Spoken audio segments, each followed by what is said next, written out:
కంచె గచ్చిబౌలి భూముల సమస్య పరిష్కారానికి తెలంగాణ ప్రభుత్వం కమిటీ ఏర్పాటు చేసింది.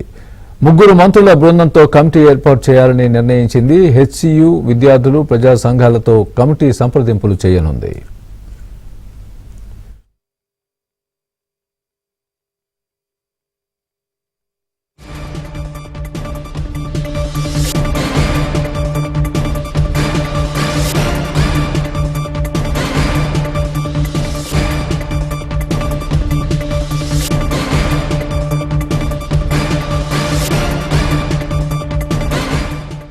ముగ్గురు మంత్రుల బృందంతో కమిటీ ఏర్పాటు చేయాలని నిర్ణయించింది. హెచ్సియు విద్యార్థులు ప్రజా సంఘాలతో కమిటీ సంప్రదింపులు చేయనుంది.